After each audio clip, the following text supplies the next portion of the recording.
Messieurs, dames, je vous souhaite... Ladies and gentlemen, I'd like to welcome you to this 54th meeting of the Official Languages Committee. 54th, yeah. With us this morning, we have officials from the Department of Industry, and in particular, Mr. DeCherney, Mr. Davies, and Mr. James. Gentlemen, I give you the floor, and then we will move on to rounds of questions. Thank you, sir. Good morning, ladies and gentlemen.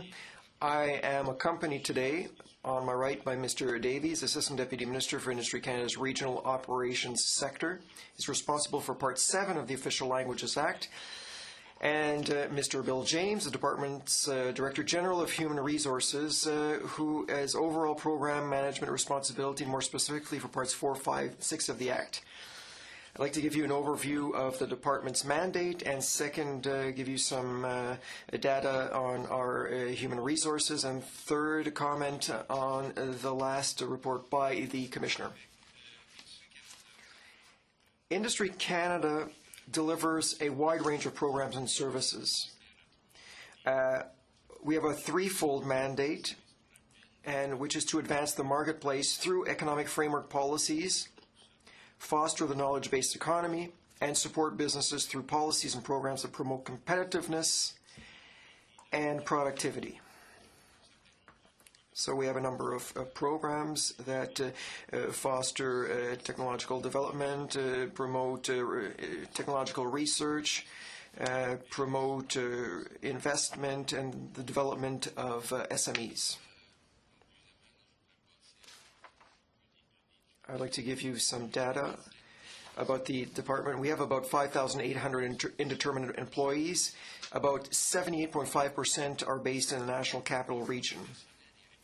Our workforce is spread out among 29 different occupational groups.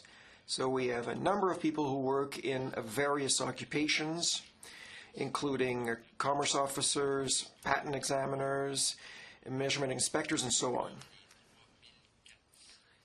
Among the 3,400 of our employees in bilingual positions, representing about 60% of the department's total population, there are approximately 2,400 that provide service to the public, and another 1,000 that are either in management positions or offer corporate services within the department.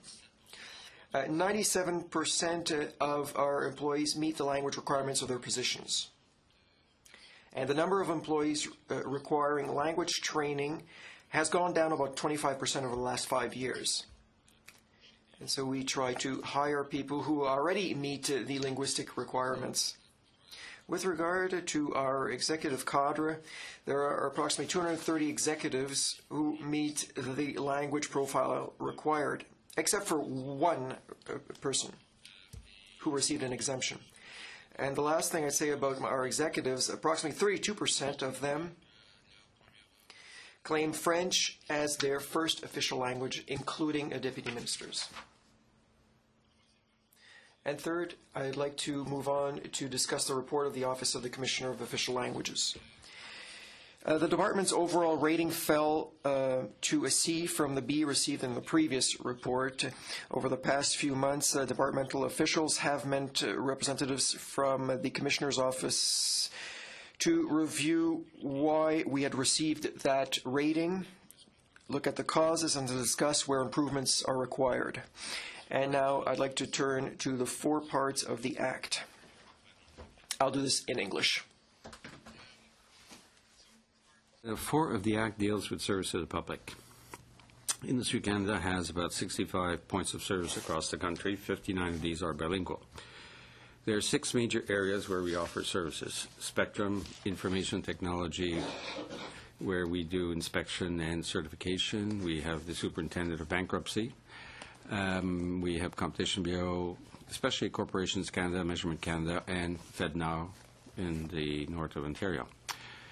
These services are to a large degree accessed by specific client groups. There are few programs in the department which cater to the broad general public. as compared to like Passport Canada or the Border Services Agency. We have targeted clienteles which want specific services. So the Spectre Group, for example, certifies radio operators and does investigations when there are antenna issues. Measurement Canada inspects the accuracy of measurement devices in the areas of especially gas, weights, and measures. The Office of Superintendent of Bankruptcy licenses trustees, des syndics, lorsque les gens font faillite.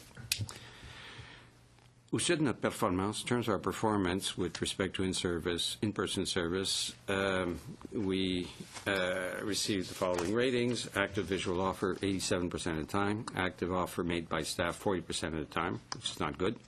Service and language of linguistic minority was available in 73% of the cases. For service by phone, active offer made by staff, automated system, 81%. So for all of the above, we got a rating of D, which obviously is not good. And we've taken some steps from the time that report was done to improve. So I'll give you a few examples. Superintendent of Bankruptcy, we had 13 regional offices where people could phone in. We've consolidated that for a number of reasons, including providing better language service into 3 fully bilingual regional service centers. That's for the Office of Superintendent of Bankruptcy. And I'll come back to this later.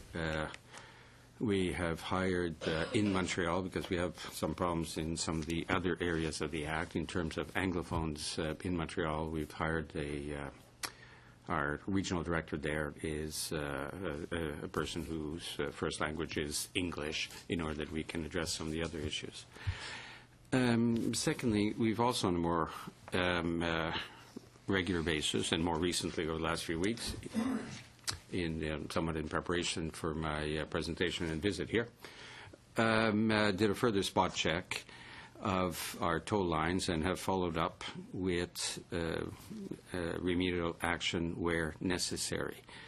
Overall, I think the department has the right number of bilingual positions. We have the right number of people with the right training. Having said that, we have some gaps. There are some places where we are having problems. I point out in places like for Measurement Canada, we still have problems in Penticton, in London, and in Belleville. For the Spectrum, we have a problem in Sydney. So we're trying to ensure that we have either phone backup or additional staffing can be recruited in those places where we have difficulty recruiting. So overall, I think if you did the Commissioner of Official Languages did further investigation survey, the rating would improve. Part 5. Language of work. Again, the rating fell from a B to a D. My understanding is that this decline is attributable to the results of the 2008 Public Service Employees Survey for linguistic minority employees. In particular, there was feedback by 13 Anglophone survey respondents in the Quebec region, which indicated a need for improvement regarding the ability to communicate with their supervisor in the official language of their choice. So last fall, we communicated directly with all senior management to ensure that obligations were well understood.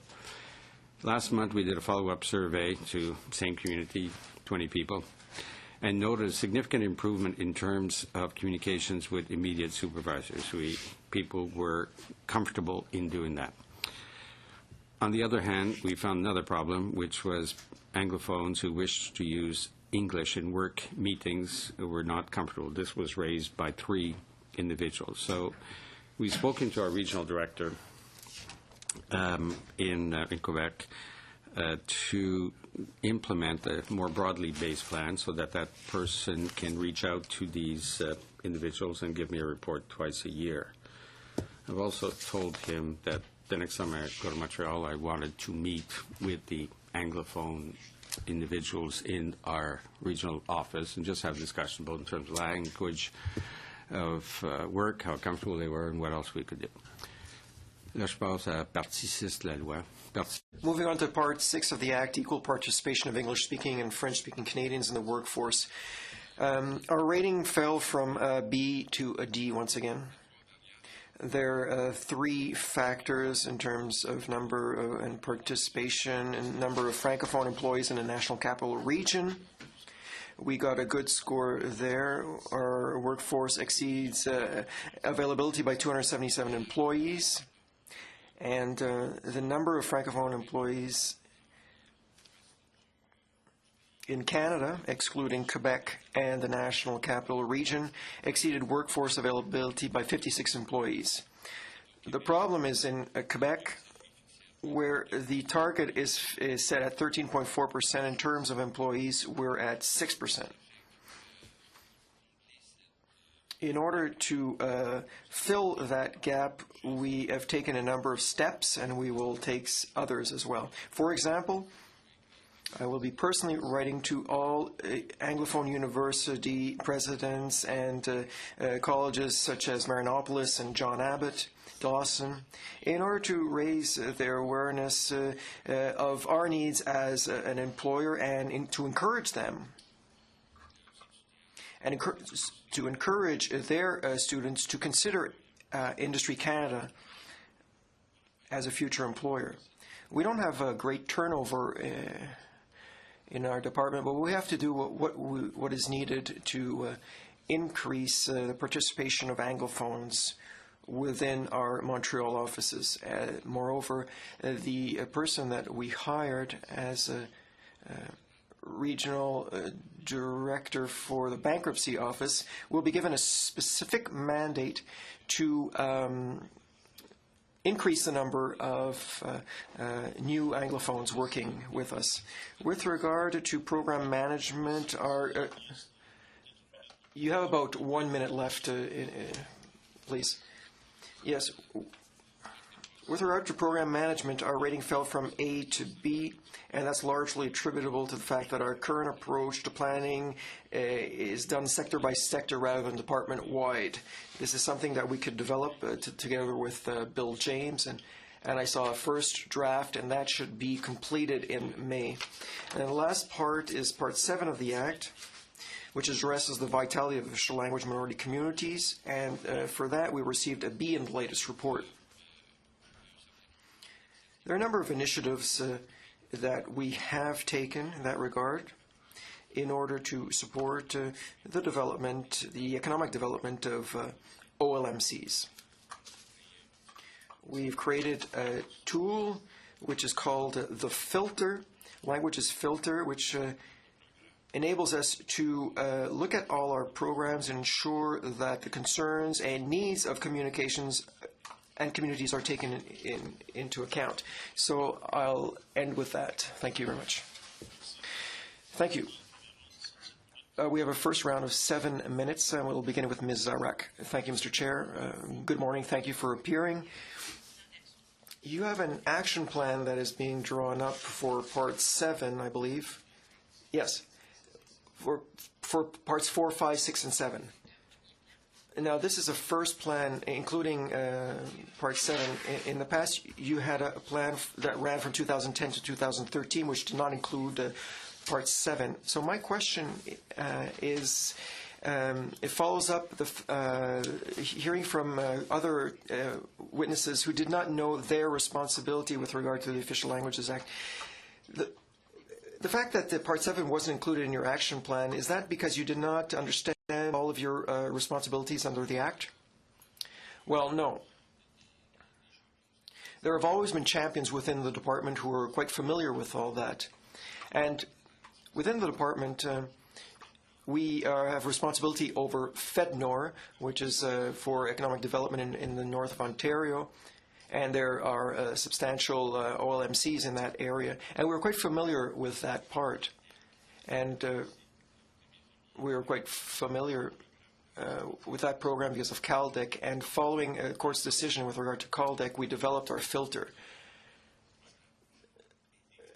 We do not have an integrated program at the department, and that reflects a bureaucratic trend. The last time the commissioner had assessed our plans, which were sectoral, he gave us an A, so we thought things were okay. In the recent report, gaps were identified because We didn't have a program for that was department-wide, and so we'll be including Part 7. When do you think the plan will be completed in May? Can you send that to the committee, please? Thank you. And it will run from 2010 to 2013? Yes, very well. So we look forward to getting that plan. This is the 5th assessment for your department on the part of the Commissioner of Official Languages. A number of departments received quite low ratings, including E's and F's. Their excuse was that there was a first assessment, and in your case, this is the 5th time. You have already received recommendations from the Commissioner. And yet your rating fell during this latest report. What is that attributable to? Well, I'd say there are a series of factors. As I indicated with regard to the integrated report, in the last report we received an A rating, and so we resubmitted a similar plan, but now what was asked of us was an integrated plan. So the assessment was more rigorous this time around. That's one factor. And second, and this is up to people at the Commissioner's office to explain this, with regard to our employee representation, we have a very high rating in terms of our francophones outside of the National Capital Region. We have a good rating in terms of the representation within the capital region. It's in Quebec where we have a certain gap, where our rating falls from B to D, which is quite a harsh assessment. We accept it, though, and we want to do better.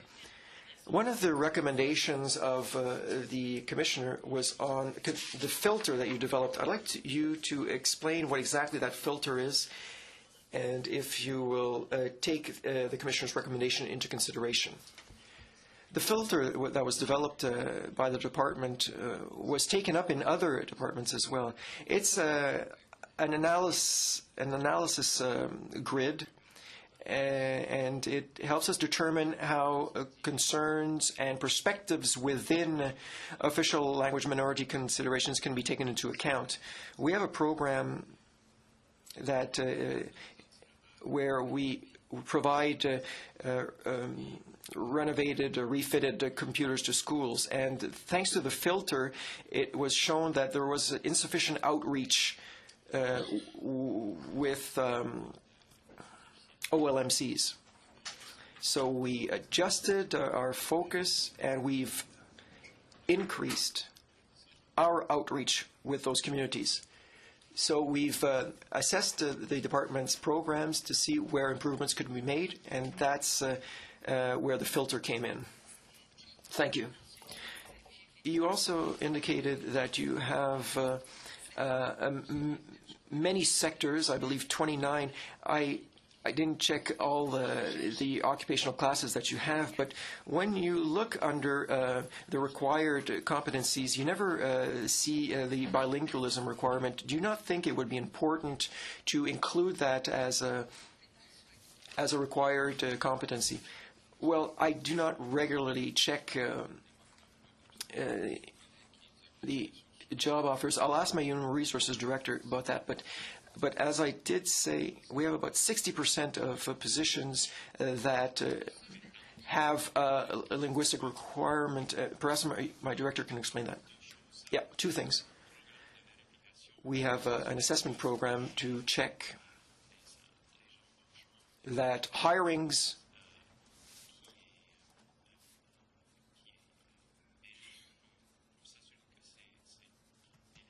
we have to make sure that positions are bilingual. I understand you have a mechanism, but do you not think it would be important to include bilingualism as a required skill? It depends on the position and the location of the job. But I'd say that, I didn't check them all because there are a number of them. But what you're telling me is that if I'd find bilingualism as a required competency, because I went through a number of them and I couldn't find that. Condition d'emploi, ça veut dire que c'est comme le... Well, it's like on the security side. It's something that a person needs to have before being hired in terms of proficiency and the tests and quality of work, etc.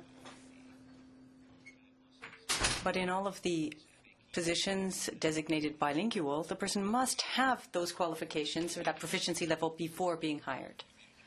But I will check into that. And of course, you'll be sharing the information you discover with us. Well, if it's a bilingual position, the person obviously has to be bilingual. Thank you, Ms. Zahak. Mr. Nadeau. Good morning, Mr. Desailly. And you know, in saying that if the position is designated bilingual, the person has to be bilingual, you are probably aware that in other departments it's not the same. I'm not going to be comparing other departments to yours. If you say that your people are, 97% of them are. So out of the 2,400, there are, in fact, over 3,400 who are in bilingual positions. There might be about 100 who are on language training at present, but in principle, the statistics that IRIS was given when I checked into it show that. Well, and that is the rule as such. In my view, if a position is designated bilingual, that person should already be bilingual. But I'm aware of the situation. Now, having said that, Part 5 of the Act deals with the language of work.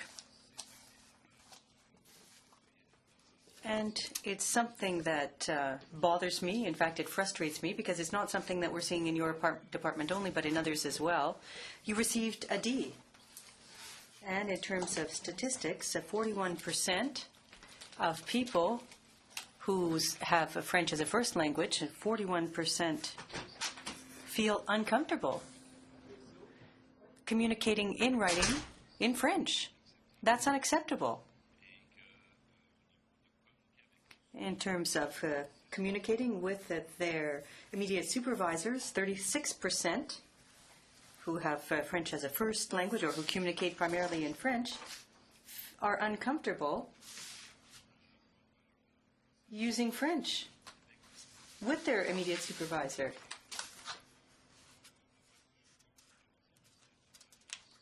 Now, I wouldn't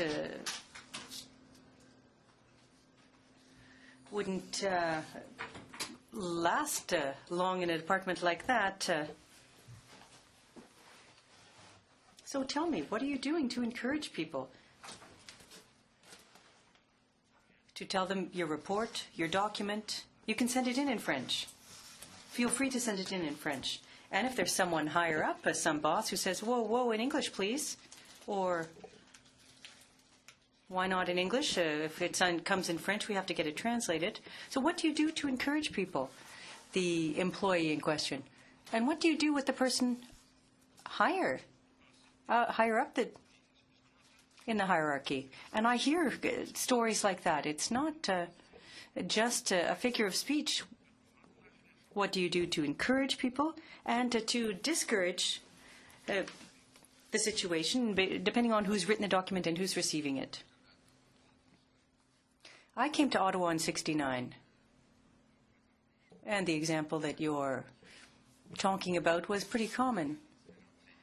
In the various levels, there was always one level where we hit a problem, and the note in French or the memo in French wouldn't go up to the top. Now, over the years, I haven't spent my entire career here in Ottawa, but when I came back 5 years ago, there was a significant change. And at the Department of Industry, because historically it was perceived as an Anglophone department. Industry, finance, human resources, which were perceived as Anglophone departments. Now, the example that you've given of where it gets to someone who says, well, I can't understand it, it gets stuck there, it doesn't. I don't think it happens. If it does in my department, I'd like you to call me because I'd like to know if there are any specific cases. Now, what do we do more proactively to create an environment where people feel free to work in both languages? Well, I'll give you an example. My management committee. We speak 1/3 French, 2/3 English. But once a month, it's entirely in French. So if someone comes to make a presentation, they know that once a month at the Executive Management Committee, we'll be speaking French. We have leadership awards in the department as well, in financial resources management, where good ideas come up. We also established a leadership prize to promote official languages for managers who take steps to encourage people. Now, in addition to that, we've got posters, all kinds of things, networks, where we emphasize the importance of using both official languages. Now, I know that at various committees, they alternate. One week it's in English, the next week the meeting's in French. So there are a series of ad hoc measures. I don't think there's a single magic solution or miracle solution that we could use to make everyone feel comfortable, but I can tell you that the trends are good, in my view. Now, with respect to Part 4, services to the public, what does that mean?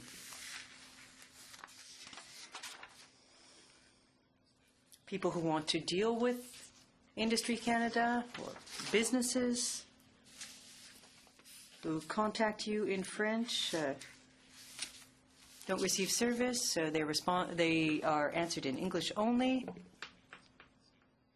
Heritage Canada recently sent a letter to Impératif Français in English only. There's some progress that needs to be made if that's what's happening at Heritage Canada. Imagine the situation at Industry Canada, because we're talking about the business community, businesses, with the American influence, etc. Now, in terms of service to the public, well, what obstacles continue to exist? What prevents you from responding in French when it's required? Well, I have 3 or 4 comments I'd like to make. Quickly, please, Mr. Decerny, because, or keep them in mind for the next round, because we've only got 4 or 5 seconds. Well, I'm sure, I'll hold on to it then, because I'm sure someone else will come back to the same question, so I'll wait. Thank you, Mr. Decerny. Mr. Godin. Thank you very much, Mr. Chairman, and welcome this morning to the committee. Now, earlier on, well, based on information we have, it says, according to a survey conducted by the department, 59% of Francophone and 65% of Anglophones at Industry Canada stated that they did not feel free to communicate in writing in the language of their choice. So that means what? 41% of Francophones do not feel comfortable communicating in their first language.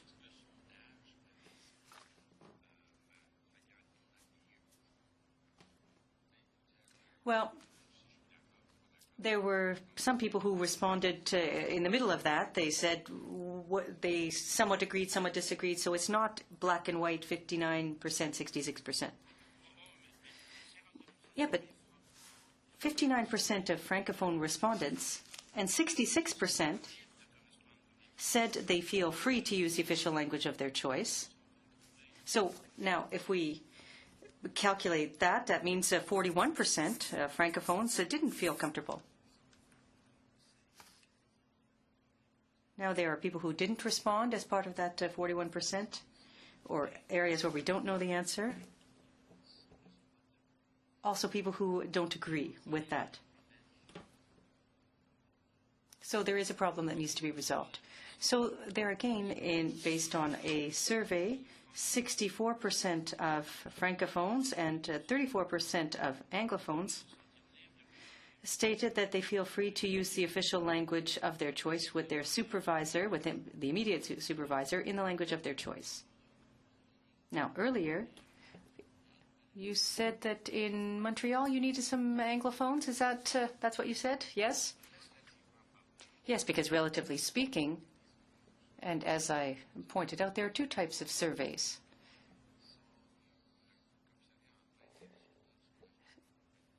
surveys that are done among all people for the public service. And in this case, the survey was conducted in Montreal. There were 20 respondents, 13 participated, and some of them didn't answer, answered in the middle. So we need to validate that kind of information. We need to validate the source of the data.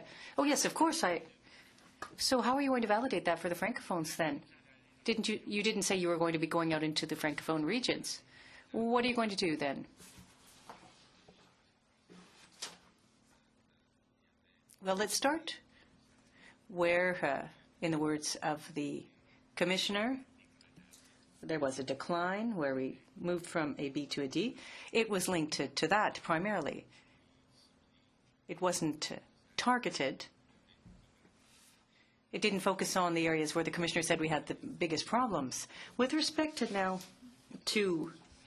this situation, what we can do is continue to... No, that's not my question. No. You said you were going to go and see some employees directly in the field and ask them why they feel like that. So who and where, which people are you going to consult and ask about that? Well, that's a good question. Do you have any suggestions to make for me? No, do you haven't? Well, I'll give you some suggestions then. Newfoundland. Industry Canada, under Part 7, with respect to the promotion of French and English, it says that under Section 41 of the Official Languages Act, the department must promote the full recognition of English and to contribute to the development of Francophone communities. Your department must do that as well. You're covered by Part 7 regarding the promotion of official languages. Now, we met with the Francophone community in Newfoundland. At Industry Canada, if they want to speak to ACOA, there isn't anybody who's bilingual. They have to deal with Moncton. Which program are you talking about there? For the Francophone communities, industry programs that are promoted there. But those programs are being managed by ACOA. But doesn't ACOA come under Industry Canada? No? Oh. ACOA doesn't come under, but it's like FedNor. How come it doesn't come under Industry Canada? They have their own minister, their own deputy minister. So I have no accountability with respect to ACOA. It doesn't come under Industry Canada. No. No. If you call in... Okay, well, let's change the question then. If ACOA doesn't fall under Industry Canada, then Industry Canada, which is responsible for promoting official languages and whatnot, what do you do in Newfoundland then if you're not responsible for ACOA? Well, there's an issue of accountability. We focus on linguistic duality. No, wait a second. No, I'm talking about Industry Canada here, not just in Toronto or Vancouver or Ottawa, Montreal. Industry Canada must be in Newfoundland as well. Yes, but our presence on the ground is very modest. And what we do there focuses primarily on issues dealt with by Measurements Canada at gas stations where they verify the pumps, the bankruptcy superintendent. So our presence in Newfoundland focuses on very specific programs and pieces of legislation. Now, with respect to the cultural development, economic development, and whatnot, the government has mandated the various development agencies with the targeting the various areas. We have FedNor, and we focus on Northern Ontario. You've got a few seconds left, well, then what do you do with FedNor?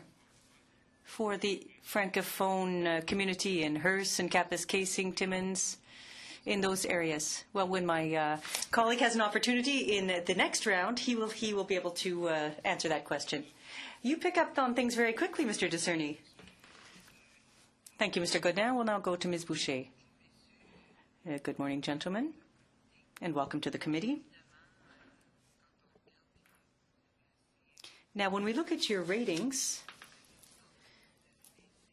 As you said, you've received a number of Cs. Let's talk about Part 4.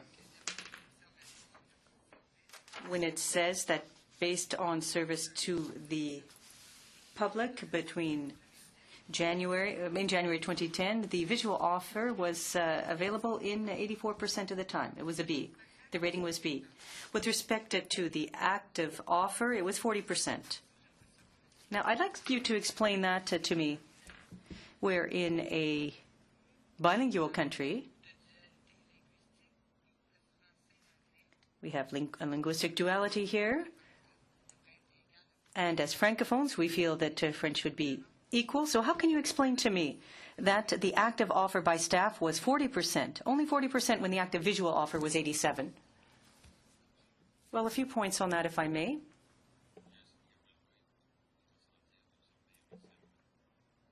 It goes without saying that we need to focus on that. Since the report was issued, steps have been taken by managers in the various offices in order to remind people of the imperatives of the Act, how to answer the telephone, how to ensure, for example, do a message. And when I did a survey over the past couple of weeks,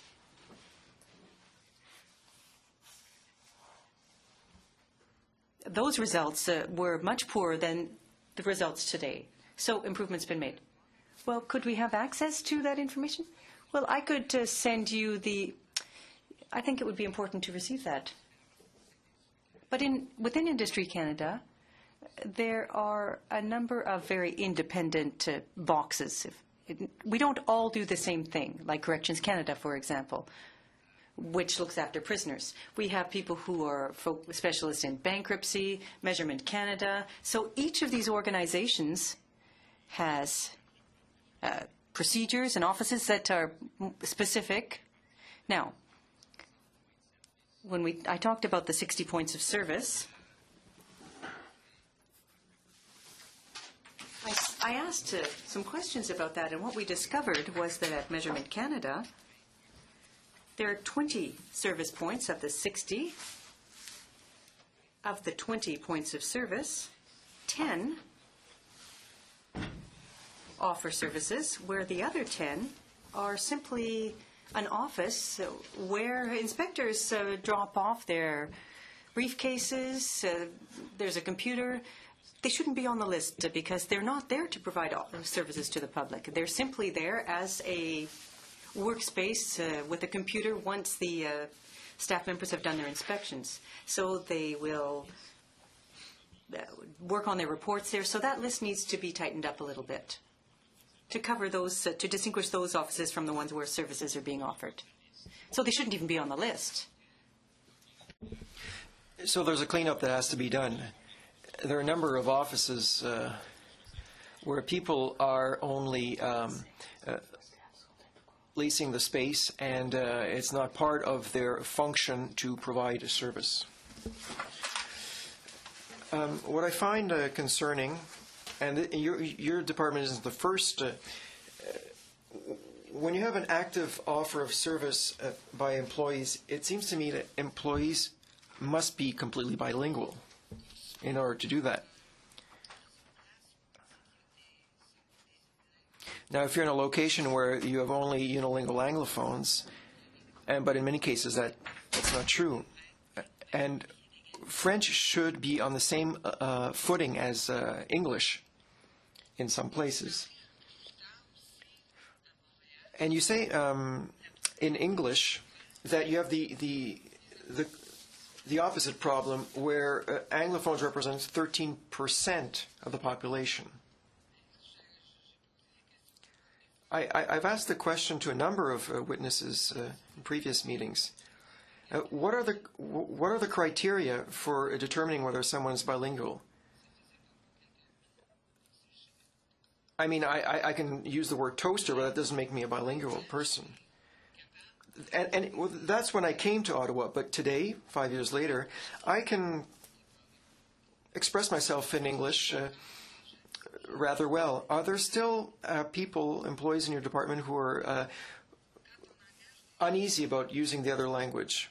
When you hire new employees, shouldn't you be able to say that they should be able to offer services in both languages? Well, as you know, there are guidelines that have been established, BBB, CBC, linguistic levels that establish certain standards that have to be met by employees. Within our department, there are about 3,000 positions that are defined, 3,400 designated bilingual positions. And these bilingual designations depend on the employment requirements. And this all goes back to the inception of the Official Languages Act in the early 1970s. With regard to encouraging people to feel comfortable about using their own language, I think that's where managers, starting with myself, can encourage people to feel free, whether to express themselves in English or French. I said I was going to visit the Montreal offices to encourage them. It's a challenge, you know, to recruit people to come work for us. But we have a sufficient number of contacts with the community colleges, CEGEPs, and universities. And I think we should be able to increase our recruitment levels. Thank you.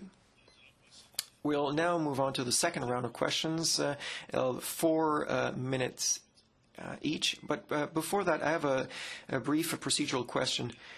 Mr. Decerny, in response to Mr. Godin, Mr. Nadeau, I believe it was, could we call you directly without having to go through the department's, the minister's office? If you have comments to make, I believe I was speaking with Mr. Nadeau. Mr. Vincent called me recently, the bloc member. He had concerns. Mr. Julian called me last week. You know, if you have comments or observations and you think there are problems within my department, you can call me. Of course, if you broach political issues, well, it might be more difficult. I'd like you to send that message out to some of your colleagues, because I asked the question to a couple of deputy ministers who appeared, asking them technical questions, and in each of those times I was asked to call the minister's office. Mr. Murphy, 4 minutes. I have a few specific questions in English and French, regarding the language of work, section 34 to 36 of the Official Languages Act. 59 of 65 points of service across the country that are bilingual. And that, I would take, would mean that services are offered in both official languages. Should be. Yeah, if we had it all, then we'd get an A. Right. I am more considered with sort of les back office, les questions administratives. The administrative questions. When you deal with language of work, that's a question of service, internal services. So they feel comfortable in getting EAP assistance, leave applications, anything to do with the administration of their own jobs. Are you confident that you're meeting the requirements under Part 4? And I'll be more precise. Is there anywhere in your organization where you have 65 offices across the country where you have designated any region as unilingual, English or French, in any of the regions of the country? Do you have any regions where there is a unilingual designation administratively? Maybe one of my two colleagues knows, but and they can contribute. But the one factor that I do know is that we've got 3,400 employees who are occupying bilingual jobs. We've got 2,400 of those that are targeted that have some contact with the public. So the other 1,000 tend to be focused on either having supervisory jobs, where they have to deal up the food chain of decision-making, or are providing corporate services, whether it be in I a only shop. have 4 minutes, and my test is quite precise. Do you have regions? Are you separated by a regional office for? We have a multiplicity of regional designs. Not everything is like 5 regions or 10 provinces. The office of I'll be cut to the chase. Do you have a regional office in Atlantic Canada? we have one. Yep. Is it called the Atlantic Regional Office? Yep. Is it designated unilingual anglophone for administration? C'est bilingue. Le bureau, c'est bilingue. The office is bilingual. Speaking bilingual, Acadian, etc., the Bilingue? population in that region, is it not? Yeah. Seems sensible. Yeah. I also note that all but one of your 230 executives meet the language profile required, and I compliment you on that. Executives also have an administrative function downwards, aside their employees, to provide aid, direction to their employees, and that aids in your compliance with Section 34 of the Act, doesn't it? Yeah. So, well done. That's all I have. Thank you. Monsieur Nadeau? Mr. Netto? Thank you, Mr. Chair. Mr. Discerny, earlier we left off on the issue of service to the public, and you had received a D rating, and I found that, how should I say, unacceptable at the least. And I was asking you what was the problem and what would be the solution. Well, a bit like I was saying to Ms. Boucher, there are a number of things that we can do. First of all, we have to clarify the list of offices, because there are some of those offices that don't really offer services to the public. So if someone from the Commissioner's office shows up at one of those offices, he might come upon a unilingual person, but that shouldn't upset him or her, because that person is not offering a service to the public, only administrative services. The second thing,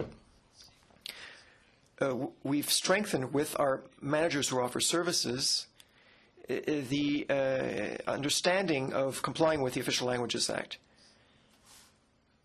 And I did a follow-up over the past few weeks, whether with regard to inspections, Measurement Canada, or the person responsible for bankruptcies. We were able to offer services in both languages, except in 2 or 3 cases, and I refer to Belleville, Penticton, London, and Sydney, where there were recruitment problems, and we've tried to identify what we can do to increase services to the public in both official languages. So out of that process, if I understand correctly,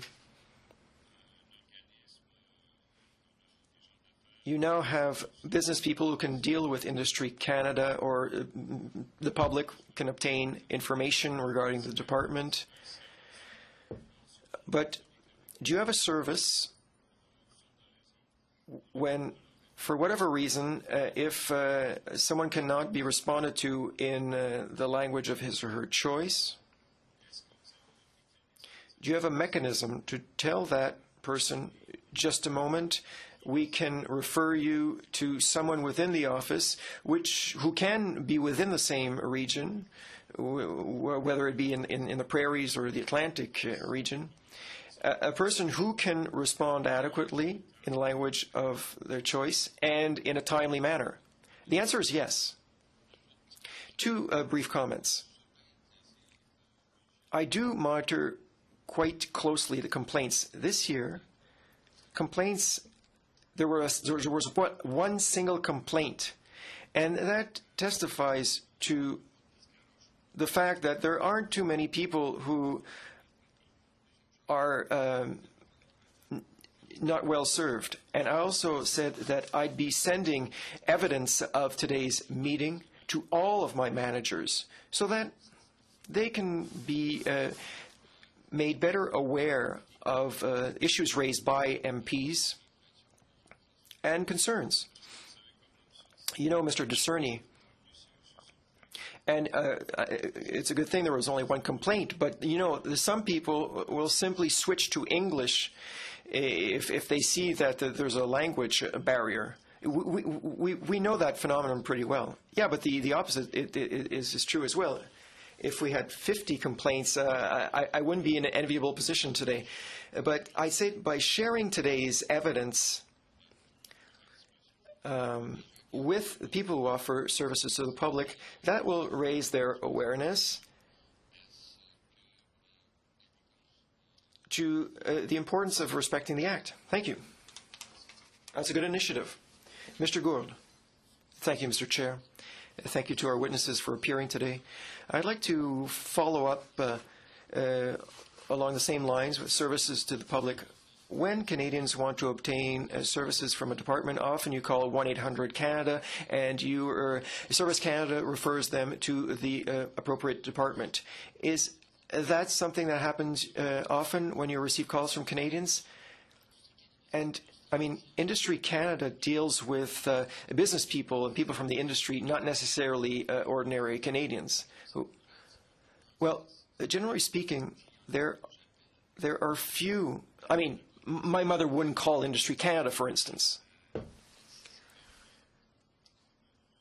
unless she wants to speak with you. Well, if she wants to speak with me, yeah, of course.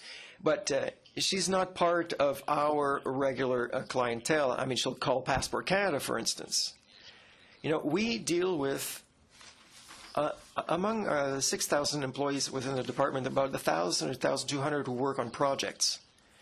So we have a very specialized clientele. The same thing for people at inspections. To see if there are infractions with regard to illegal antennas. I mean, these are very specific interventions that have to be made. We have 1-800 hotlines for our various services, for questions of bankruptcies, for example, and those services are bilingual. You said that industry ensured the proper measurements. I mean, how can you ensure the reports are given in the appropriate language? In an area, let's say it's in an Anglophone region, but the person has a Francophone name and you're not sure what language to hand the report back in. Well, there's a bill that was recently passed by the Governor General to strengthen that act. We went through a number of parliamentary committees, and that type of problem was never raised. You know, is the inspection report done in both languages? Well, no, it depends on the client. You know, we have forms where people can check gas pumps to see, for example, if they've taken 40 liters, whether or not that was accurate or not. Well, that's okay. If you're in Westmount, are you dealing with an Anglophone or Francophone?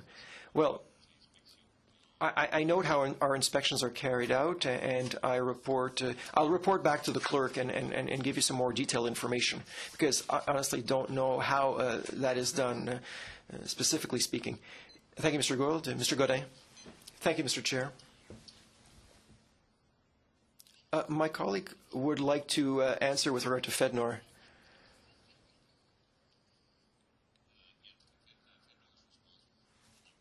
Economic Development Initiative, which is under the Roadmap for Linguistic Duality, $4.45 million over the life of that program.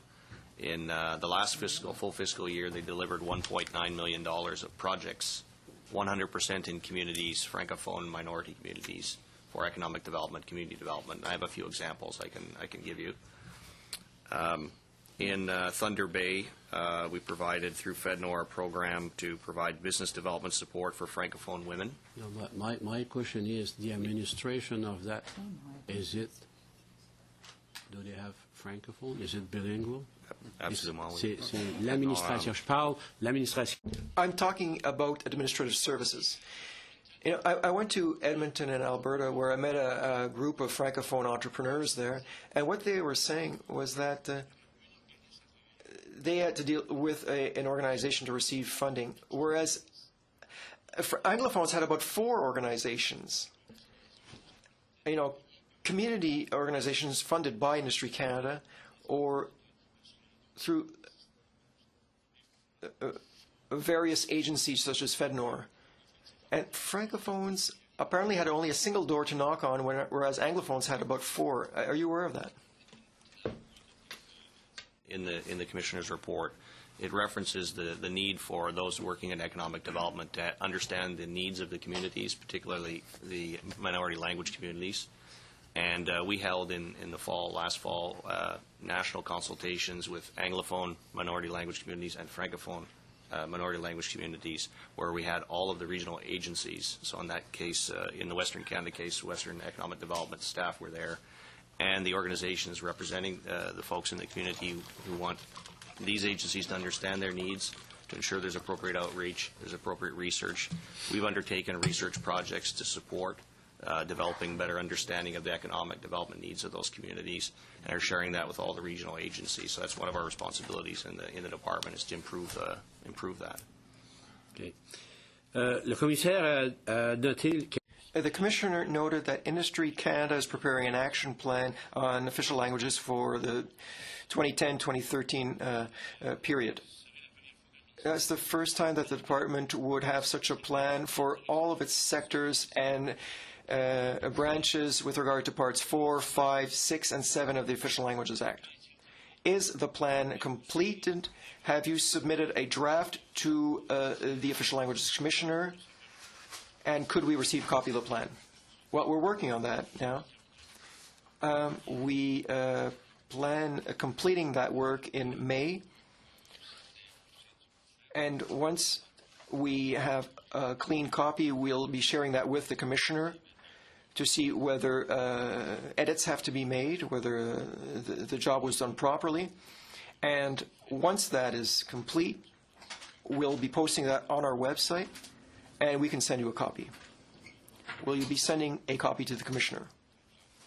I'll be sending a copy to the Vice Chair of the committee and all committee members. Please, to the clerk, please. I think that would be easier. So, did you receive an A rating? When I look at the Commissioner's report, it's only B, C's, and D's. You know, what's with that? You know, improvements can always be made. You know, we've taken steps over the past year, and I believe that in the next report, I think we'll surely get better results. In the meantime, we continue to poll our employees, make checks, and I've asked people, you know, we have an audit team for the official languages, and we'll be doing follow-up. I have 2 comments, a comment and a question briefly. I suggested the same thing to your colleague, Mr. Rosenberg, from the Foreign Affairs Department, perhaps to take a look at the action plan that was drawn up by the Deputy Minister of Natural Resources, Canada. A plan which is well done, and I think the committee members would consider that as a model. And secondly, in the weeks to come, now perhaps we'll be busy doing other things and you'll have plenty of time to prepare, but industry is very science-based, and whether we like it or not, those areas are primarily dominated by English. So what is the department doing then to make more room, if you will, for French in science, in research? Do you work specifically with Francophone universities, for example? So I'd like to know how the department helps the focus of research and whatnot in French. I'll respond briefly to that, if I may. What I would suggest, if you're interested in that, is to have us back to make a presentation from the 3 granting councils. Because grants to researchers come through the granting councils, the National Research Councils. So we could hear from the National Research Council then. Yes, I'll make note of that, and I will mention to them that you're interested in the issue. And perhaps in another round, once you've renewed your mandates, we're going to renew our contracts here shortly, so we could talk about that. Well, I think we are at any rate, but the granting councils are the ones you need to talk to on that. Mr. Davies, James, and Desiani, thank you for coming this morning. We're going to take a couple of minutes. We'll suspend before we resume the second part of the meeting.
To resume this meeting of the committee. In the room with us today, we have 3 representatives from Service Canada, Charles Nixon, Ms. Gina Rallis, and Mr. LaSalle. And by phone, we also have with us today Deputy Minister Madame Foran. I'm not sure if she's going to be one making the remarks. Yes, that is the case, Mr. Chairman. Well, please proceed then. Thank you very much. And I'd like to thank you for having taken the steps to enable me to participate in the committee's meeting today. I'd like to make a few opening remarks to start with.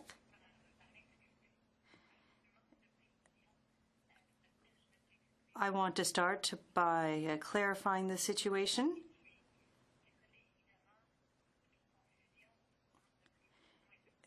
The interpreter is experiencing great technical difficulties. It is virtually impossible to hear her. Lentement, parce que comme c'est là, c'est un peu embrouillé. Là. OK. Alors, essayez de parler plus lentement, voir ce que ça donne. D'accord. Si vous êtes sur un haut-parleur, peut-être que vous devriez prendre une ligne directe. Là. J'ai la ligne directe. I am on a direct line, in fact. I'm not on a speakerphone. I'm on a landline. So I'm doing my best with this little telephone that's been made available to me. So what I wanted to say from the outset was that I apologize to the committee for the lack of clarification when I appeared before the committee on March 8th. I am sorry for all of the confusion that this lack of clarification caused, and I hope that my comments today will reassure you of the full support for the Official Languages Act by Service Canada and for the rights of all Canadians.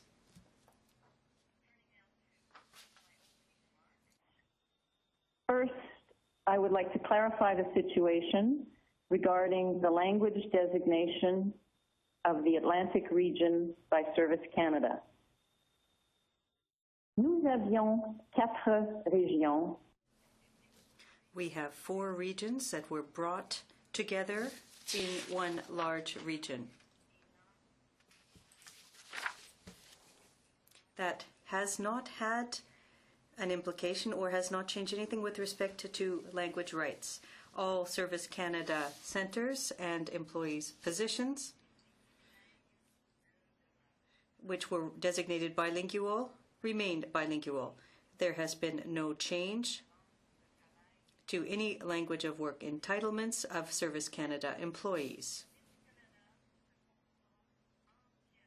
Service Canada complies fully with the Official Languages Act. Consequently, nothing has changed. The Act guarantees the linguistic rights of employees and clients and requires that federal departments and agencies ensure that those rights are respected. Organizational structure, like the previous one, fully respects the Official Languages Act. Therefore, the same rights and privileges that are protected under the Act and that existed prior to this structural and administrative change continue to apply. Nous continuons de servir les clients. We continue to serve clients in the official language of their choice in accordance with the Act. We also continue to respect the right of employees to use the language of their choice in bilingual areas such as New Brunswick. Nothing has changed, and nothing can diminish those rights or our legal responsibility to protect them and to ensure that they are respected.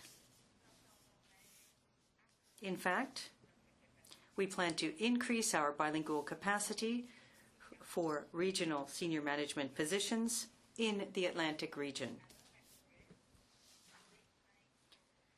There are currently 25 senior management positions in the Atlantic region, of which 60% are designated bilingual. Our goal is to ensure that 80% of senior management positions in the region are bilingual. In New Brunswick, in particular, the 10 existing senior management positions are bilingual and will remain bilingual. And we firmly intend to fully respect them. Nous nous sommes engagés à mettre de l'avant. We are committed to developing an official languages plan based on the audit by the Commissioner of Official Languages, the details of which we provided you at our last appearance before this committee. We will consult with official language minority communities in implementing that plan. And I would also like to reiterate that the Commissioner expressed his satisfaction with the proposed measures and timelines. I now reiterate our commitment to offering quality services to the public in the language of their choice. This is our mandate and our purpose. Official languages are an integral part of the culture of service excellence that we are creating across the country. Organization, and that will not change. Ça termine mes propos d'ouverture. That concludes my opening statement, Mr. Chairman. Now, all four of us are prepared to answer any questions you may have. Thank you very much, Ms. Forhan. We'll start with Mr. Murphy. Ms. Forhan, we are very much aware of the distinction between a designation for bilingual service, the provision of bilingual service, and administration. Now, on March 8th, in your evidence, you said that the administrative structure for the Atlantic region is unilingual. Today, you say we had 4 regions which have been combined into one large region, the Atlantic region, I assume. Very clear. Prior to those changes, prior to that change rather, was one of the regions, New Brunswick, for example, designated bilingual, yes or no?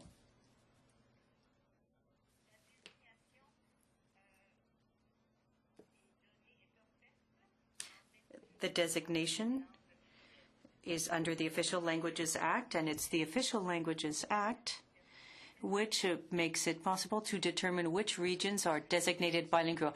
Was New Brunswick designated bilingual? My question again, was New Brunswick designated a bilingual region for administrative purposes, yes or no?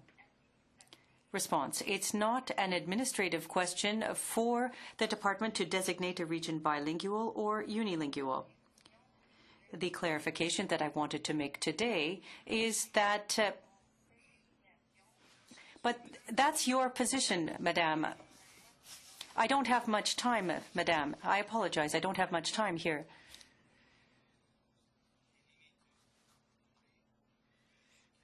And I do have other questions. You also said today that there had been no changes.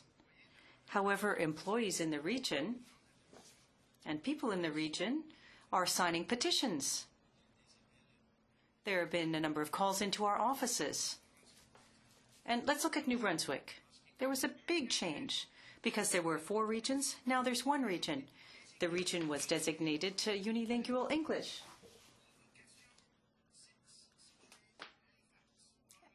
And the head office is located in Halifax. That's a clear change. And that's not a good change for bilingualism in New Brunswick, for example, nor is it for Acadians in the Atlantic region. Do you agree with that or not? There was absolutely no change with respect to the linguistic designation for the Atlantic region, or in the bilingual services offered there by Service Canada. No change to the designation, nor to the positions. All positions designated bilingual before the administrative change remain designated bilingual today.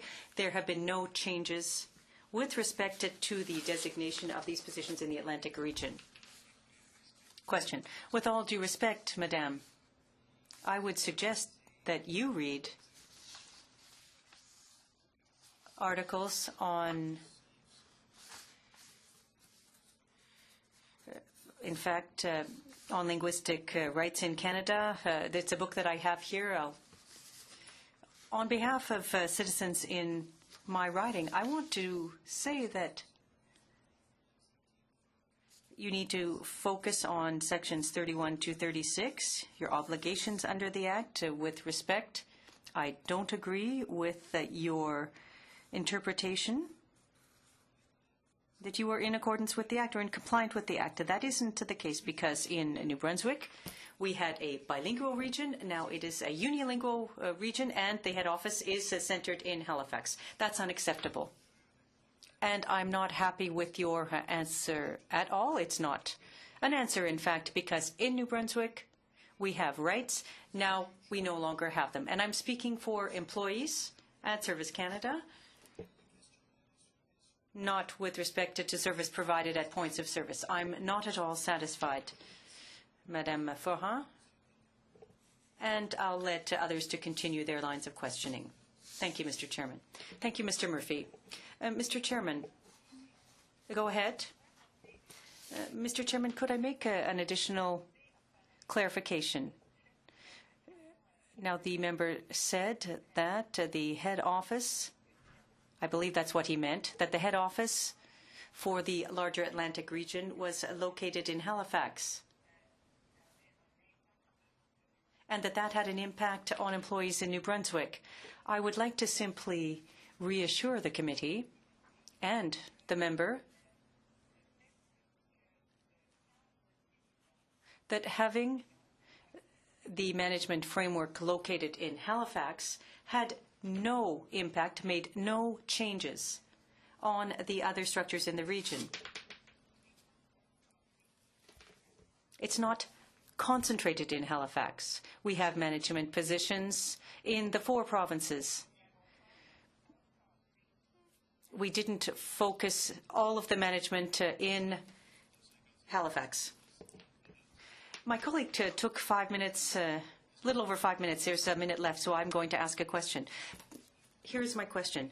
Is it normal for a bilingual region like New Brunswick to fall under a unilingual region in the Atlantic? Mr. Chairman, I would clarify saying that New Brunswick doesn't report to Halifax.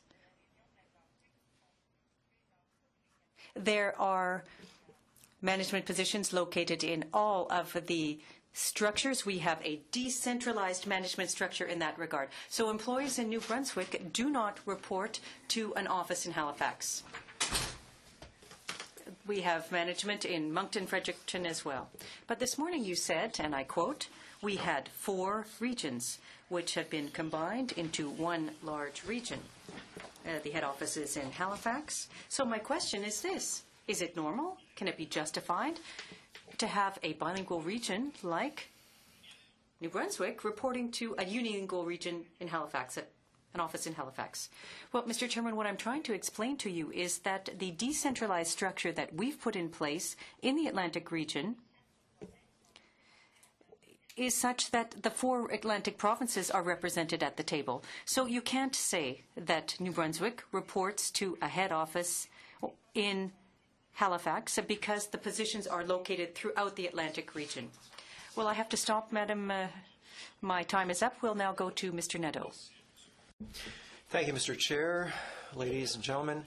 Ms. Foran, when we met last week, if I'm not mistaken, to an easy question from a colleague, you said that if a citizen shows up at a designated Anglophone service office and someone who is a Francophone or Acadian I had to tell the client, you are at an Anglophone office. You have to go to another point of service in another municipality to receive services in French. Does that remain today? Well, thank you for your question.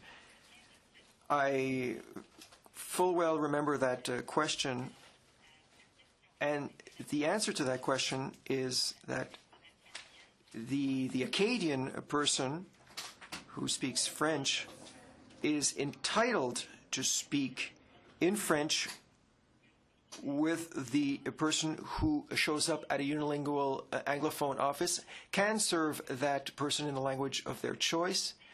But I had added as well that the person was also responsible for notifying the client that there was a bilingual office in another area if that person would want to go to that office. So what we require from our employees is that they provide our clients with the information who show up at our offices so that they know that they're in a unilingual office, but they can be served in the language of their choice. And if they want, they can either go to a bilingual office or contact the department by the phone.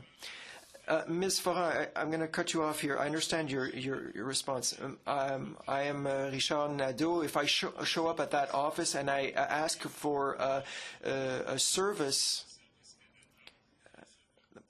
by in that designated bilingual office, and there's no one there who can answer me in French, then either I speak in English or I move to another office. Is that the case? Well, if you show up in a bilingual office, no. No, you said bilingual in your question. No. I said unilingual, in a unilingual service center.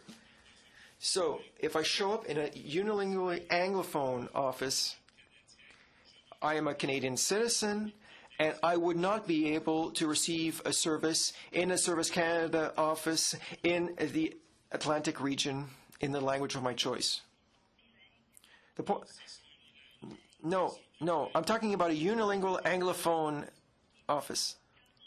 No, there have been no changes. Well, I don't know. I don't want to know if there are changes, but listen, if I show up at a unilingual Anglophone office and I request services in French, must I leave that office? I want to indicate that there have been no changes in the designation of points of service. Are there unilingual Anglophone offices? Third question, are there designated Anglophone offices? Yes, there are designated unilingual Anglophone offices. So if I show up in one of those offices and I ask a question, I want to be served in French, does the RCMP have to remove me by force if I ask for a service in French? If you ask for service in French in a unilingual Anglophone office, the officer must indicate to you that you are in a unilingual Anglophone office and will give you the opportunity to contact Service Canada over the phone, or you can consult our website on site, and the person will provide you with the information on the closest bilingual office. So that means that I can receive a service in a unilingual Anglophone office. The person might not be able to speak French, but I might get service over the phone or through your website. That's correct. Okay, that's clear. I'm reassured by that. Thank you, Mr. Chair. Mr. Godin. Thank you, Mr. Chair. Good morning, Ms. Foran. On March 8th, I asked you a question.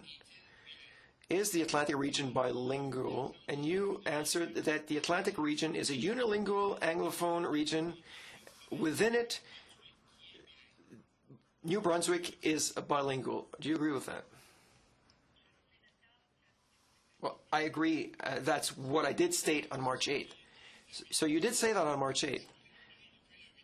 Have you changed opinions since March 8th? So what changed?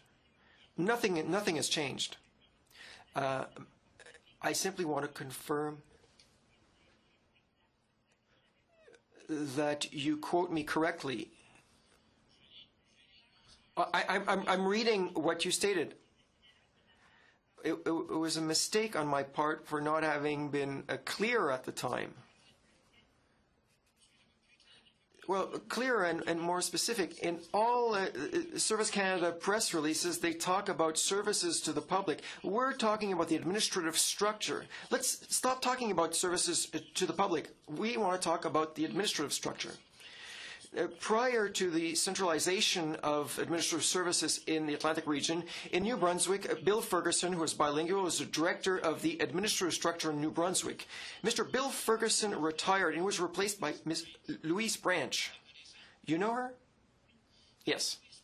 Ms. Louise Branch was promoted, and now she deals with the administrative structure in the Atlantic region. So do you recall that promotion? Yes. And now she's been replaced by Lynn Bruval. Do you agree with me on that? No. No. Ms. Branch's position, the executive for the Atlantic region, has been staffed on an interim basis by Mike Alexander.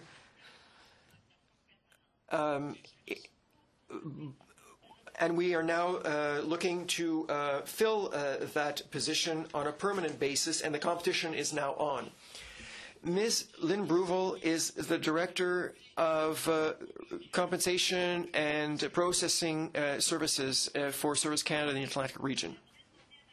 I'd ask my colleague Gina Rallis to confirm who holds the position which you refer to, because we have people who hold that position on a regional and a provincial basis, and so I'd ask Ms. Gina Rallis to confirm that.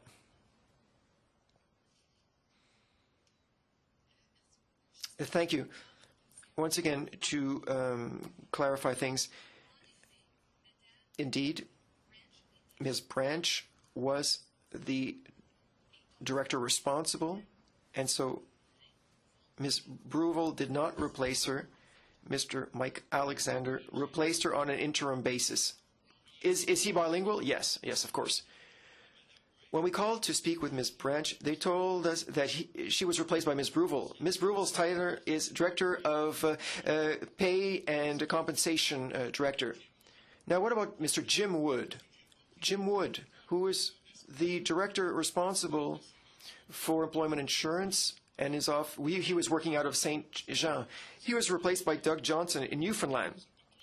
I mean, people work everywhere in the Atlantic region. But Mr. Doug Johnson is not bilingual. Is he bilingual?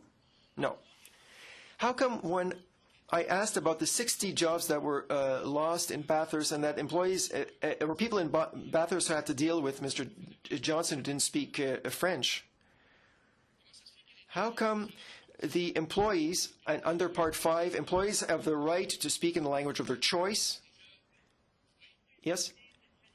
Yes, I'd ask Ms. Rallis to give you a greater clarification. But Mr. Johnson, you are correct, is the executive director responsible for pay and compensation for the Atlantic region.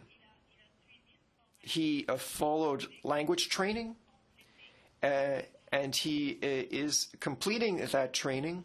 We've taken administrative measures as provided in the Official Languages Act to guarantee access for all Atlantic employees to a supervisor in the language of their choice. And perhaps Ms. Rallis would like to give you some more details. Thank you, Mr. Chair. Mr. Woods is still in function. He's the Director General responsible for integrity and national services for the entire region. But how come employees who need to speak to executives at Service Canada are referred to Mr. Johnson who doesn't speak French? Now, Mr. Chair, employees are not referred to Mr. Johnson. Employees have their own supervisors. I can bring you letters that were sent. Well, Mr. Johnson is responsible for service delivery, EI services.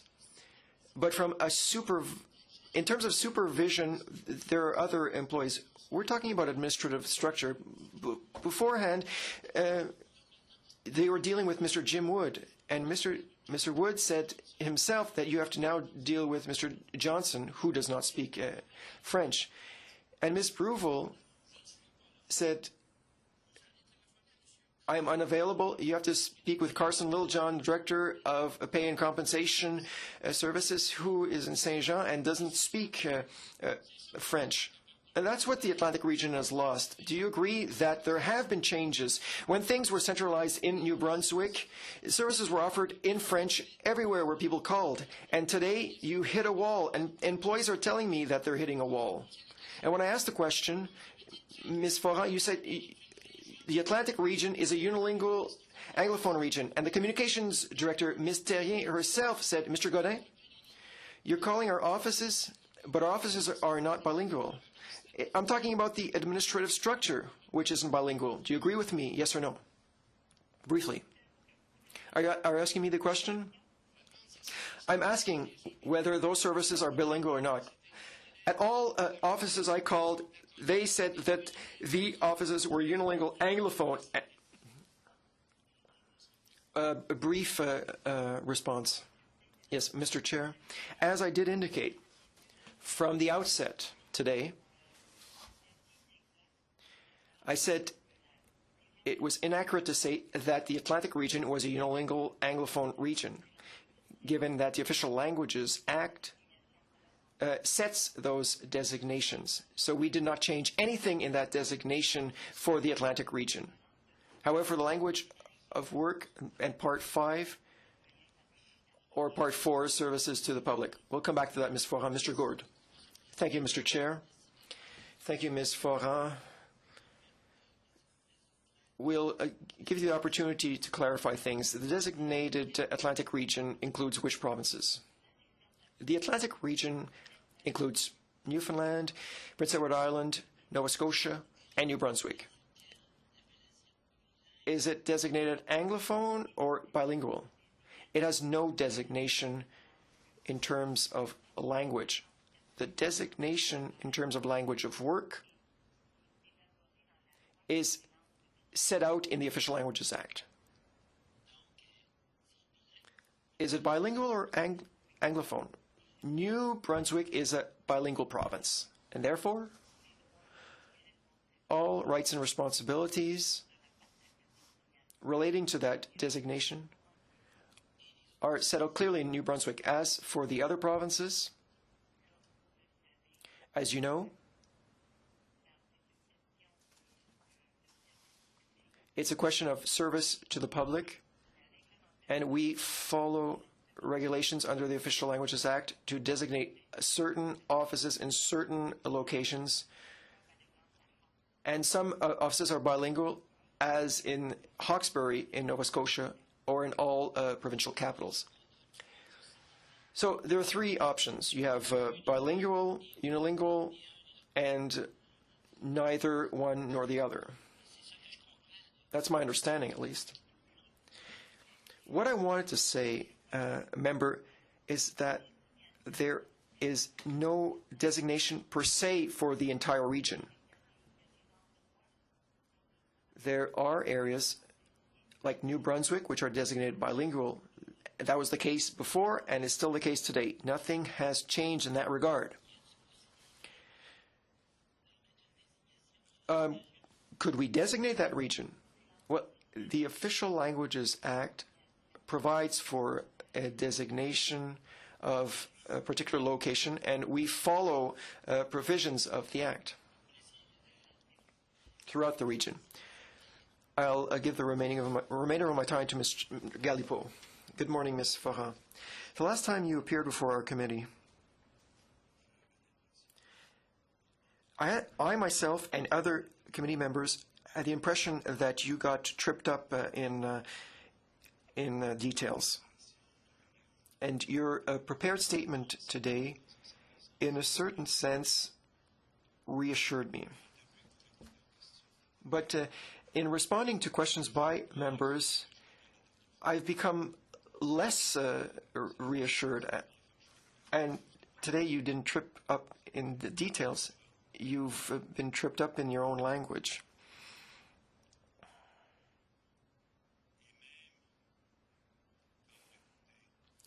And even in responding to a government question, you were not clearer than you were in responding to members from the opposition.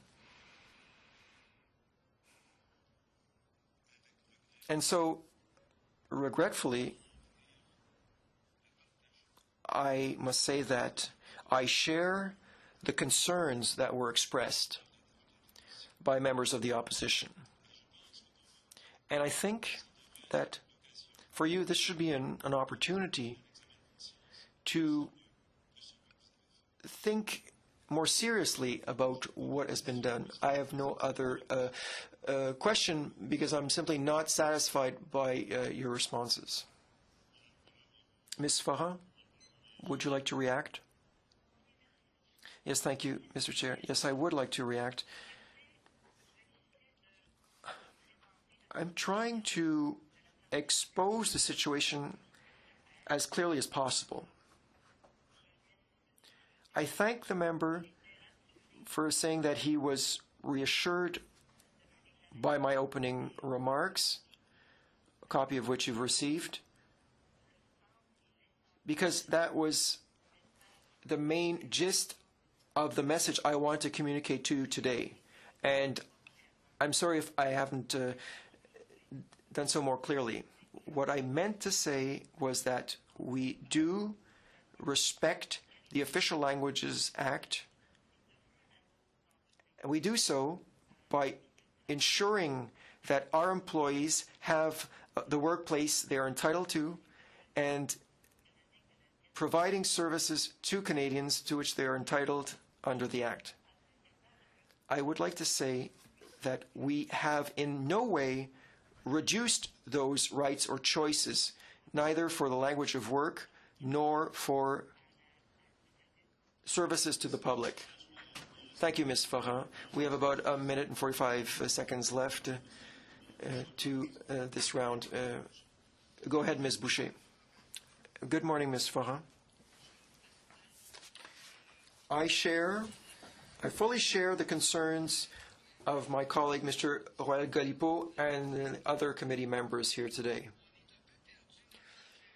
We're a bit perplexed by all that you have said. The last time you came before us, we were dealing with a unilingual Anglophone region. Today you're saying that no changes were made. You're saying that there is no designation either way, whether Francophone or Anglophone. There are 4 provinces in that region. You have Francophones and Anglophones living there. So if the region wasn't designated, should it be designated in some way or another? I find it to be inconceivable that you appear before the Official Languages Committee in order to clarify an already complex situation. And following your remarks today, you have muddied the water even more. We don't know where we're headed, and we're wondering whether people in the Atlantic region are more lost than they were before. I find it concerning, both for Anglophones and Francophones. And I do hope, Ms. Farah, that you will redress the situation once and for all, because it's difficult to understand. This concludes our first round. Colleagues, you remember that I had proposed we have this meeting today, and I'd asked Mr. Godin if he could take the chair so that I myself could ask questions during the second round.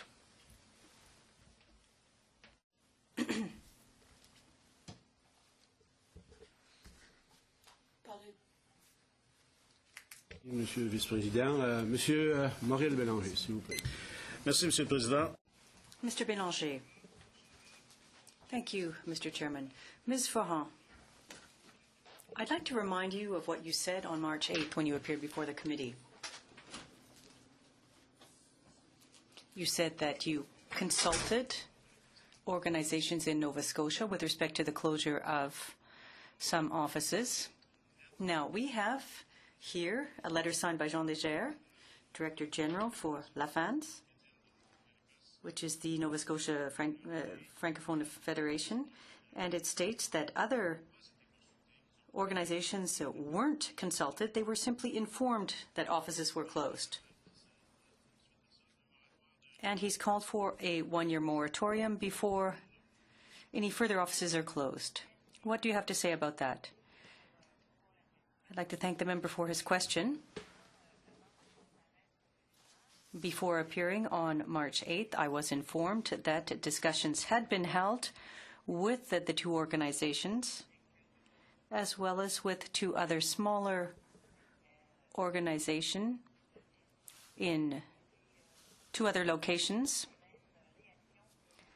And I had the same reaction that you did in reading the letter.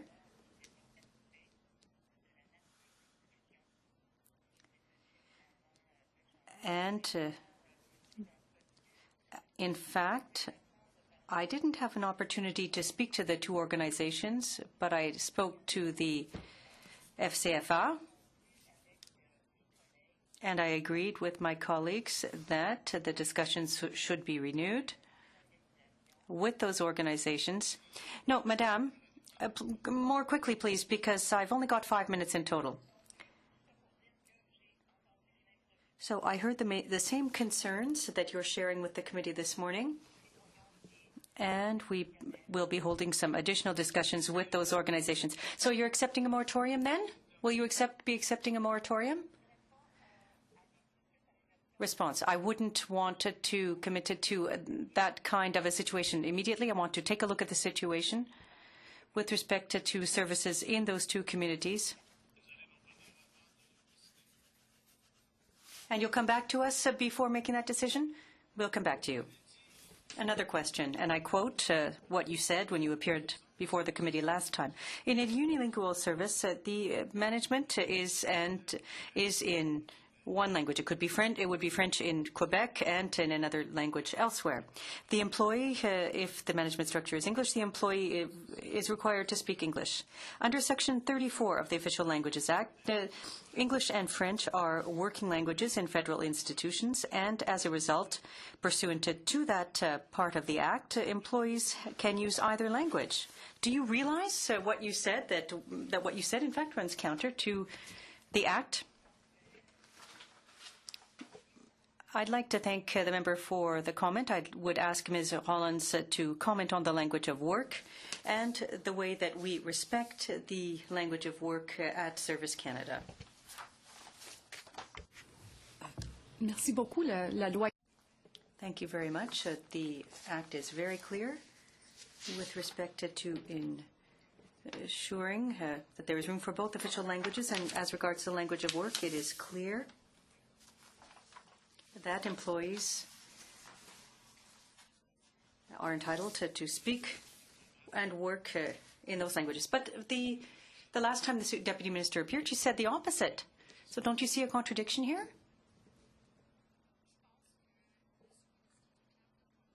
Well, I think that the Deputy Minister was clear in stating that our department fully respects the Act and complies with the Act. And we're here. I apologize, sir, but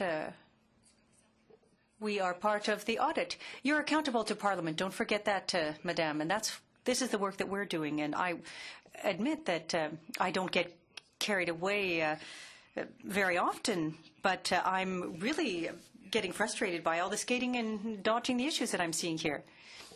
Is it justifiable, in your view, that a bilingual region, New Brunswick, now, and in passing, you created an Atlantic administrative zone, region rather, the administrative offices in Halifax. Is it justifiable for New Brunswick, a bilingual region, to be underneath and reporting to a unilingual region head office?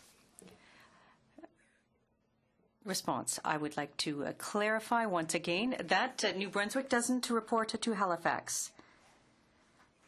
Head offices are located in Halifax, but other management positions are located throughout the Atlantic region. Oh, my time is up. Oh, my goodness. Well, maybe one day we'll get an understanding of this situation. Ms. Gay, Ms. Farhan, this is your second appearance before the committee, and our colleague, Mr. Galipeau, said that you got bogged down in a number of details, and it's simply getting worse. It's very difficult for us to understand the situation, and there is unanimity around the table, which doesn't happen very often at this committee.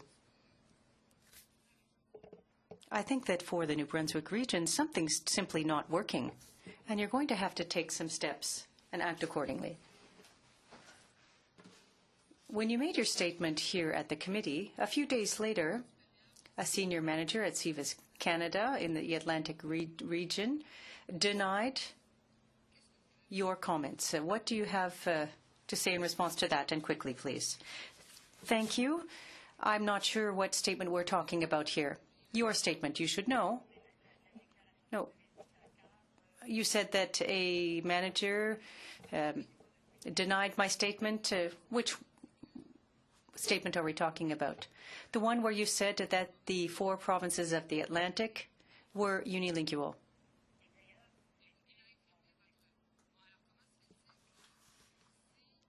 Well, if New Brunswick then doesn't report to Halifax, that's what you just said. Yes. So who does New Brunswick report to? Now, what I'm trying to explain here is that we have management positions located throughout all of the provinces. In New Brunswick, there are a number and, well, it's decentralized. Well, then, why did you create the Atlantic region then? And having included New Brunswick into it, if New Brunswick doesn't report to the Atlantic region? That doesn't make sense.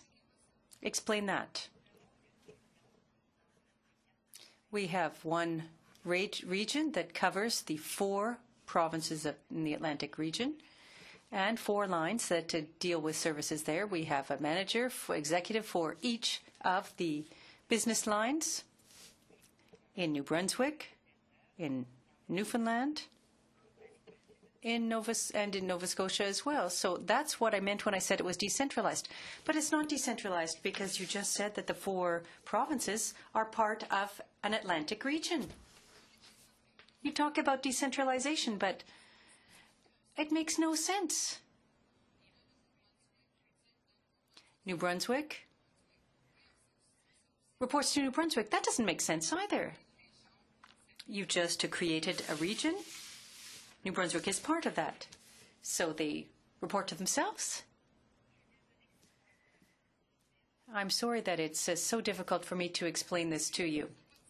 Because it doesn't make sense. That's why.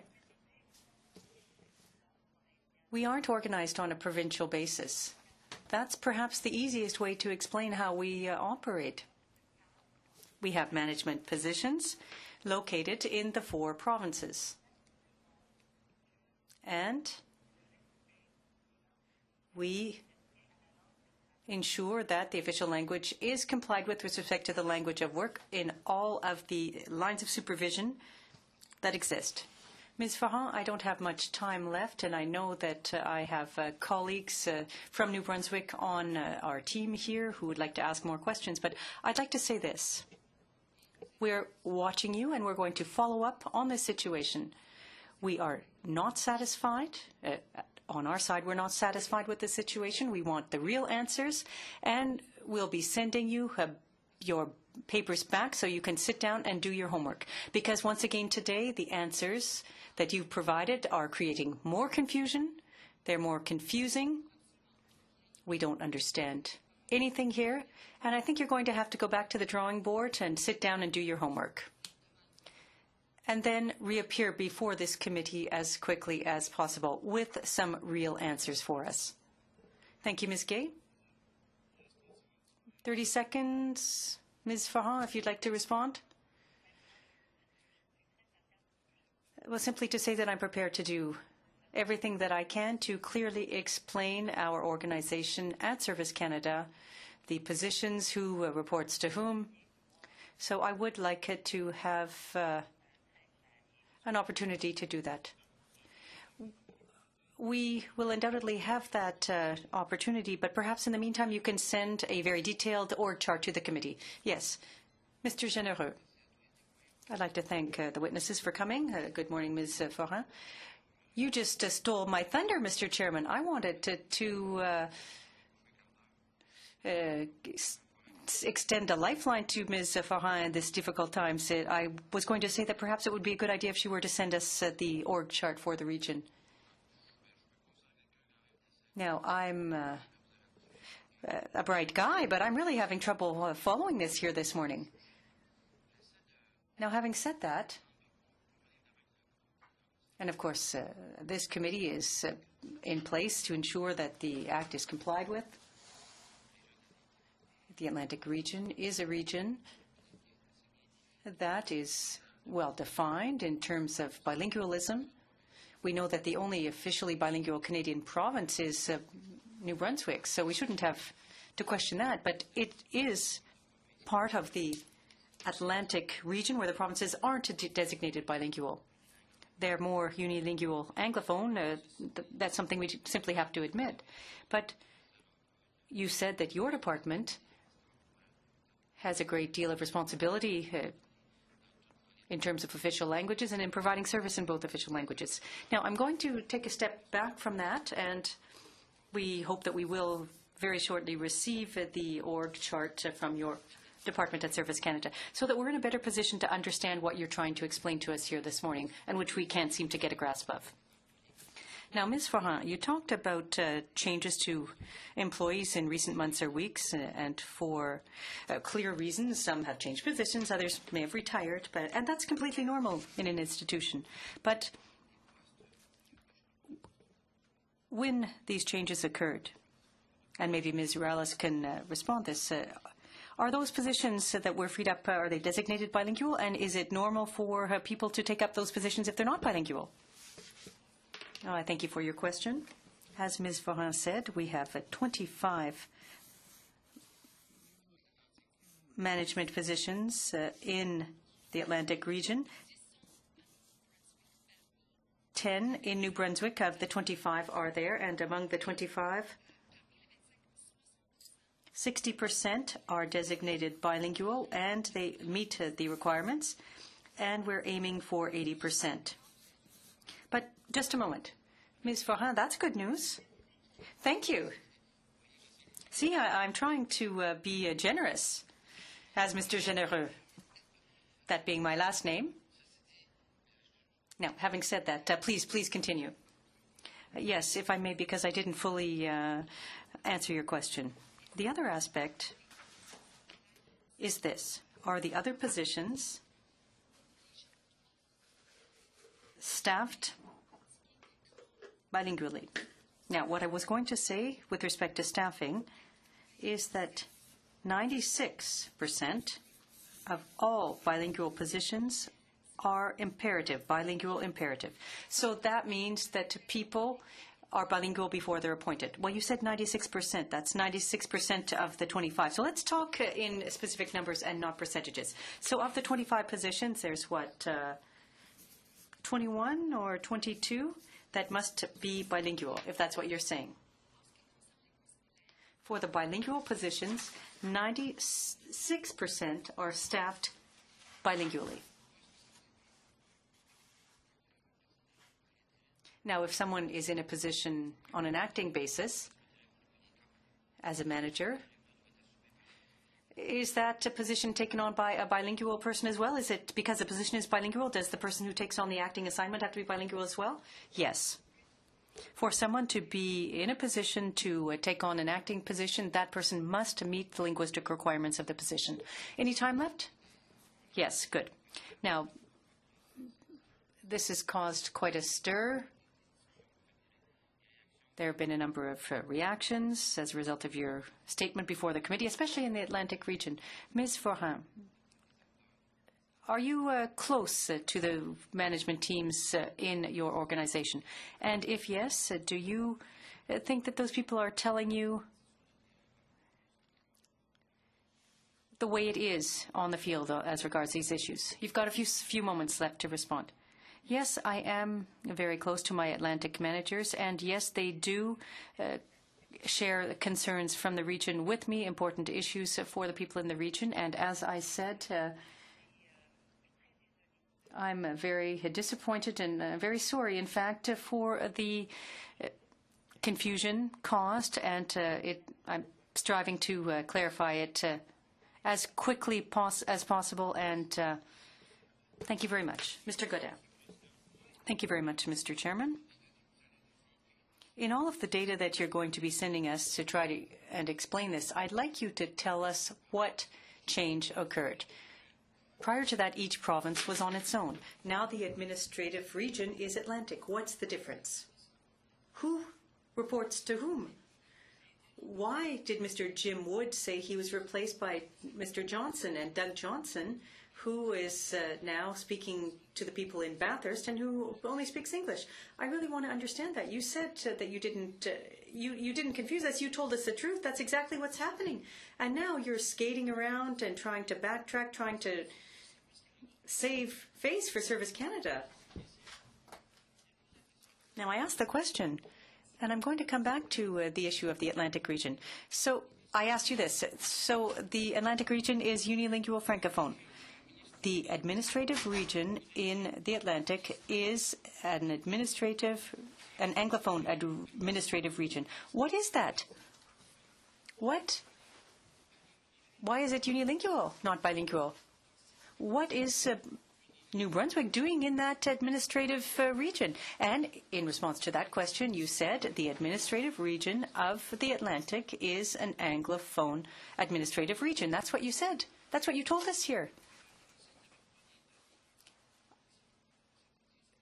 Now, I apologize. Maybe you didn't know what you were doing when you appeared here, but that's what you told us. You said that the province of New Brunswick, within that administrative region, was there. And it's not on its own. It's not independent. It's part of that administrative region. So if it's part of that administrative region, then they have to deal with the administrative structure. They have to talk to the other administrators. And on several occasions, you said that the administrative structure was unilingual English. I asked if it was French. You said, no, it is unilingual English. So try to shed some light on that, because it's really not clear. And I'm not talking about service to the public. Each time since March 8th, they've been talking, in response to this, they've been talking about service to the public. I'm not talking about service to the public. I'm talking about internal administrative service. Mr. Alexander, Ms. Rand, I was referred to Ms. Brivel when I talked to that woman. She said, you have to speak to my assistant. I don't speak French well enough. This is sent to Carson Littlejohn. He doesn't speak any French. So, but at the same time, you're telling us that you respect official languages?